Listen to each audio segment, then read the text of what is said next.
नमस्कार, आप देख रहे हैं सी न्यूज भारत। मैं हूं आपके साथ ज्योति अरोरा। वक्त हो गया है न्यूज आर का, तो आइए नजर डालते हैं इस वक्त की खास खबर पर। जुन्नर देव की प्रतिष्ठान ऐतिहासिक, सांस्कृतिक एवं धार्मिक धरोहर श्री राम लीला का आज तीसरा दिन बीती रात्रि को धनुष यज्ञ, रावण बानासुर संवाद और लक्ष्मण परशुराम संवाद की लीला का मंचन किया गया, जहां इस लीला में मिथिला नरेश जनक के आमंत्रण पर सीता स्वयंवर में पहुंचे श्री राम के द्वारा शिव धनुष का मंजन कर सीता का वरण किया गया। वहीं इस लीला में जब विभिन्न देशों के राजकुमारों के द्वारा अथक प्रयास किए जाने के बावजूद शिव धनुष को नहीं तोड़ने पर राजा जनक की हताशा को लक्ष्मण के द्वारा उल्हाना दी गई और उनके ज्येष्ठ भ्राता श्री राम के प्रताप और बल का उल्लेख कर शिव धनुष को तोड़ दिए जाने का पक्का वचन दिया गया। कुछ ही देर में भगवान श्री राम के द्वारा इस शिव धनुष पर प्रतीक्षा चढ़ा रहे हैं, तभी धनुष टूट गया, जहां पर उपस्थित दर्शकों ने करतल ध्वनि से मुक्त कंठ से खड़े होकर अभिवादन भी किया। बता दें, ऋषि परशुराम को शिव धनुष के टूट जाने की आहट लगने पर वह मिथिला पहुंचकर क्रोधित हो गए और फिर उन्होंने इस शिव धनुष का भंजन करने वाले राजा को दंड देने का ऐलान कर दिया। लक्ष्मण परशुराम संवाद के दौरान ही ऋषि परशुराम को भगवान नारायण के द्वारा श्री राम के रूप में जन्म लेने का एहसास होने पर वह शांत होकर नमन कहते हैं। इस लीला में लक्ष्मण के रूप में शैलेंद्र मिंटू शर्मा और परशुराम के पात्र के रूप में शंकर लाल सेन की भूमिका की उपस्थिति दर्शकों ने जमकर सराहना की। जय श्री राम।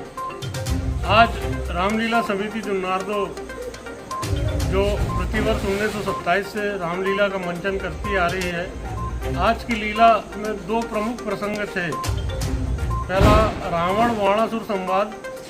जब जनकपुर में धनुष यज्ञ होता है तब वहाँ रावण पहुँच जाते हैं और बाणासुर से उनका संवाद होता है। और धनुष यज्ञ की लीला के बाद जब धनुष खंडन हो जाता है तब क्रोधित होकर परशुराम जी पहुँचते हैं और उनका लक्ष्मण से संवाद होता है। आज के दो प्रमुख संवाद थे।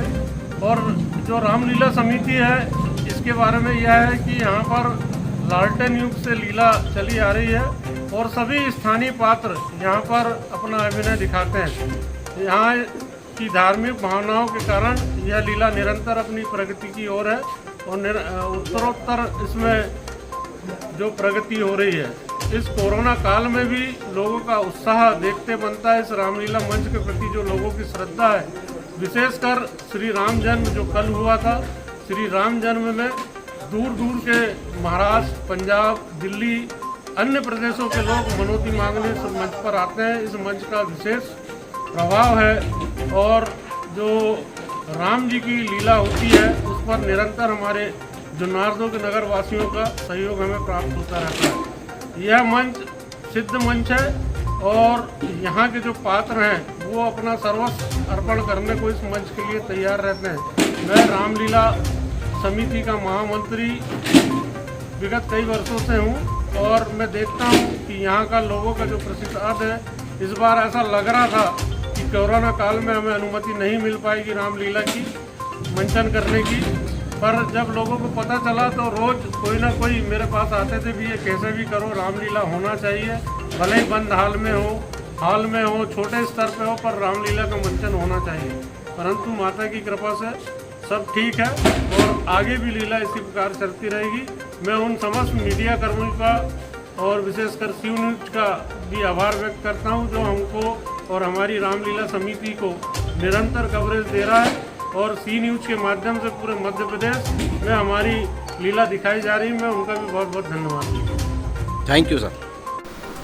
जुन्नर देव से सी न्यूज संवाददाता वीरेंद्र अग्रवाल की रिपोर्ट। फिलहाल आज के न्यूज आर में बस इतना ही। देश और दुनिया की तमाम बड़ी खबरों के लिए आप देखते रहिए सी न्यूज भारत।